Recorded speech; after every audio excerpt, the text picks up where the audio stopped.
Good afternoon, everyone. Good afternoon. Trump administration continues to unleash chaos, cruelty, and corruption on the American people. Donald Trump and extreme MAGA Republicans have been a complete and total failure, domestically and internationally.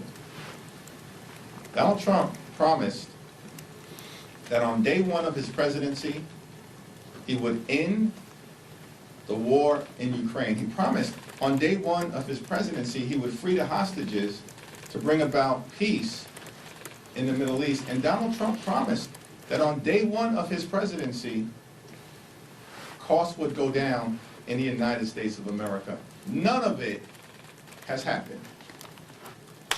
Instead, costs in the United States of America aren't going down, they're going up. Donald Trump and extreme MAGA Republicans are crashing the economy in real time and driving us toward a possible recession. Donald Trump and House Republicans have not done a single thing to lower the high cost of living in the United States of America. Not a single thing.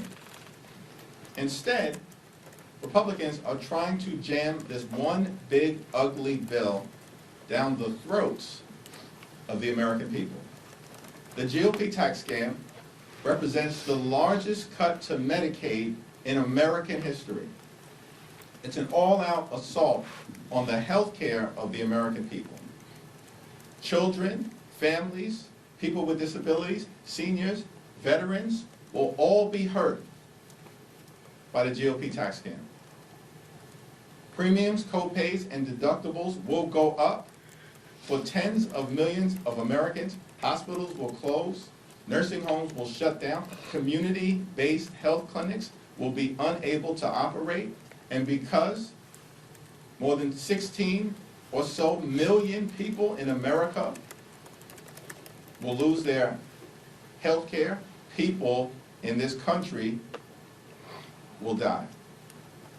That's what Republican governance has brought to the United States of America. The GOP tax scam will also cut nutritional assistance from the American people. Children and seniors and older Americans will literally have food ripped away from them. And this all-out assault on health care, this all-out assault on nutritional assistance is being done by Republicans so they can provide their billionaire donors with massive tax breaks that they don't need and don't deserve. The one big, ugly Republican bill will hurt everyday Americans in order to reward billionaires. At the same time, Donald Trump and his actions, which do not appear to be consistent with the United States Constitution, takes unilateral offensive military action without seeking the approval of the United States Congress.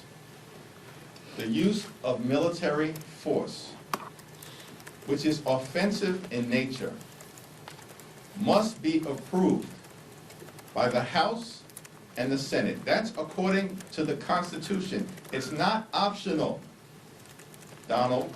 It's not. The framers of the Constitution actually gave Congress the power to declare war for a reason, so the American people, through their elected representatives, would have the opportunity to debate the issue and make some decisions as it relates to what's in the best interest and the national security of the American people. Donald Trump and the administration chose to ignore the Constitution. And so they're going to have to come before Congress and explain their justification for an offensive military strike against Iran. Yes, we can never allow Iran to become a nuclear power. And of course Israel has the right to defend itself and will support Israel's security in an ironclad manner. But the Trump administration intentionally decided to ignore the aggressive diplomacy that was available to it to try to address the Iranian nuclear threat and ignore the requirements of the Constitution, and now they've got to explain why. And we expect that justification, not just at the classified briefing behind closed doors tomorrow, but we expect them to explain to the American people the basis of the strike.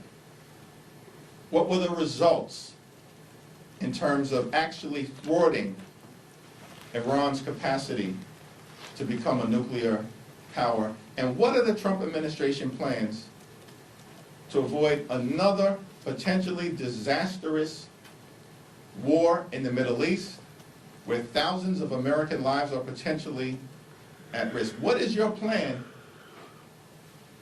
to avoid another foreign war? A promise you made, a promise that Donald Trump made to the American people last year. And just like every other major promise that he made on the campaign trail, he's failed to keep it.